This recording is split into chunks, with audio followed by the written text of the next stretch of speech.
हरियाणा में चल रहे मतदाता सूची शुद्धिकरण अभियान के बीच खरखौदा विधानसभा क्षेत्र से एक बड़ी अच्छी खबर सामने आई है। यहाँ एक बीएलओ टीम ने तय समय से पहले अपना पूरा काम खत्म कर जिले में पहला स्थान हासिल किया है। राजकीय वरिष्ठ माध्यमिक विद्यालय सैदपुर के प्रवक्ता और सुपरवाइजर भूपेंद्र दैया की 10 सदस्यीय टीम ने सभी मतदाताओं का सत्यापन कर उनके फॉर्म समय से पहले पोर्टल पर अपलोड कर दिए। इसके साथ ही टीम जिले में सबसे पहले अपना लक्ष्य पूरा करने वाली टीम बन गई। इस टीम को सैदपुर, जटौला, जिंजोली और कतलुपुर गांव की जिम्मेदारी दी गई थी। टीम ने घर घर जाकर मतदाताओं की जानकारी जांची, नए फोटो अपडेट किए और जरूरी दस्तावेजों का सत्यापन किया। भूपेंद्र दैया ने बताया कि उनका क्षेत्र 2 अलग अलग ब्लॉकों में होने की वजह से काम आसान नहीं था, फिर भी पूरी टीम ने मिलकर बेहतर योजना के साथ काम किया और तय समय से पहले लक्ष्य पूरा कर लिया। उन्होंने बताया कि सबसे बड़ी चुनौती उन लोगों का सत्यापन था जिनके नाम हरियाणा और दिल्ली दोनों की वोटर लिस्ट में थे। ऐसे मामले में लोगों को चुनाव आयोग के नियम समझाए गए और जरूरी प्रक्रिया पूरी कराई गई। वहीं दूसरे राज्यों से आकर यहाँ रहने वाले लोगों और शादी के बाद क्षेत्र में रहने वाली महिलाओं का सत्यापन भी सावधानी से किया गया।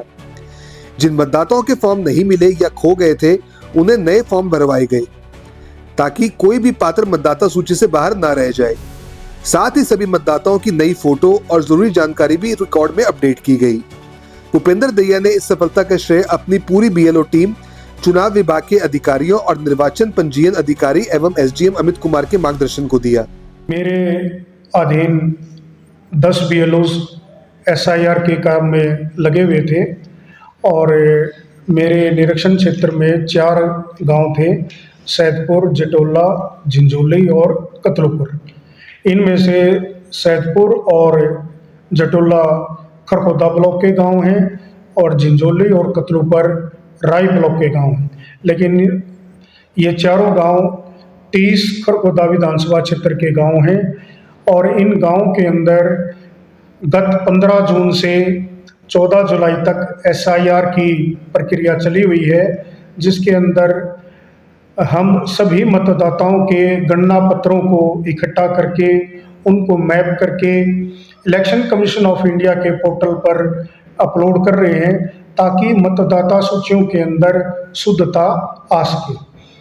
और हमें जो इलेक्शन कमीशन ने, प्रशासन ने जो समय दिया था कि भाई 14 जुलाई तक आप इस कार्य को संपन्न कीजिए, हमारे बीएलओज ने अपनी अथक मेहनत के द्वारा इस कार्य को 9 जुलाई को ही संपन्न कर दिया, तय की गई समय सीमा से पूर्व। और मैं अपने सभी बीएलओज को बधाई देता हूं कि हमने इस कार्य को संपन्न करने के अंदर खरखौदा विधानसभा क्षेत्र के अंदर पहला स्थान प्राप्त किया है।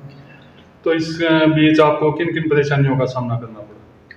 हाँ, जब ये एसआईआर की प्रक्रिया चल रही थी तो अभी भी चल रही है, इसके अंदर हमारे बीएलओज को कई सारी दिक्कतों का सामना करना पड़ा।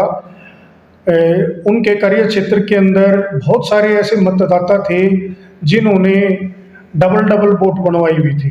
बहुत सारे मतदाता ऐसे थे जिनकी वोट दिल्ली में भी थी और हरियाणा में भी थी। तो ऐसे मतदाताओं को समझाना कि भाई आप अपनी वोट केवल एक जगह ही रख सकते हैं, चाहे आप दिल्ली में रखिए चाहे आप हरियाणा में रखिए, तो उनको इस बात के लिए तैयार करना, उनको एग्री करना एक बहुत बड़ा चुनौतीपूर्ण कार्य था, जिसको हमने मतदाताओं को समझाया, उनके पास मैसेज किए, उनको संवैधानिक प्रावधानों के बारे में बताया कि आप केवल एक स्थान पर ही अपना मत रख सकते हैं। एक दूसरी दिक्कत ये थी हमारे सामने, बीएलओज के सामने, कि जितने भी हमारे बीएलओ साथी थे ये लगातार ये कह रहे थे कि जी बहुत सारे मतदाता बाहरी राज्यों से हैं, खास तौर पर इन गांव के अंदर जो पुत्र वधुएं आई हुई है वो दूसरे राज्यों से थी, बिहार से, उड़ीसा से, झारखंड से, उत्तर प्रदेश से, दिल्ली से। उनको मैप करना 2002 की वोटर लिस्ट से बहुत मुश्किल था।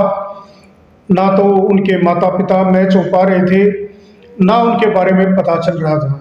उनको भाषा संबंधी दिक्कतें भी थी, वो बता नहीं पा रही थी कि हम किस गांव में के अंदर किस बूथ के ऊपर अपने मत का प्रयोग करते थे या उनके परिजन करते थे। लेकिन हमारे बीएलओ साथियों ने बड़ी तत्परता के साथ, बड़ी मेहनत के साथ इलेक्शन कमीशन ऑफ इंडिया के पोर्टल से एक एक ऐसे मतदाताओं को ढूंढने की कोशिश की, उनको मैप करने का प्रयास किया कि भाई कोई भी मतदाता बगैर मत के छूटे नहीं। जहाँ तक संभव हो उसका हमने सभी ऐसे मतदाताओं को मैप किया। उनको एक एक ऐसे मतदाता को ढूंढने में कई बार एक एक बीएलओ साथी को 2 से 3 घंटे तक लग जाते थे, लेकिन फिर भी उन्होंने इस काम को अंजाम दिया है और खरखोदा के अंदर सबसे पहला स्थान प्राप्त किया है। ये कब तक पूरा करना था और आपने कब तक पूरा किया? इस एसआईआर की प्रक्रिया को आगामी 14 जुलाई तक हमने पूरा करना था, लेकिन हमारे साथियों ने, बीएलओ साथियों ने इस कार्य को 9 जुलाई को ही पूरा कर दिया है। और इसके अंदर सभी हमारे जो बीएलओ साथी हैं, जिनमें से 3 तो आंगनवाड़ी वर्कर हैं, उन्होंने भी अपने कार्य को संपन्न किया है। और इसको संपन्न कराने में एसडीएम सर से भी हमें पूरी जो है मदद मिली है कि उन्होंने लगातार हमें मोटिवेट किया, मार्गदर्शन दिया और जिस सहायता की जरूरत थी वो उपलब्ध कराई और हम इस कार्य को संपन्न कर पाने में सक्षम हो पाए।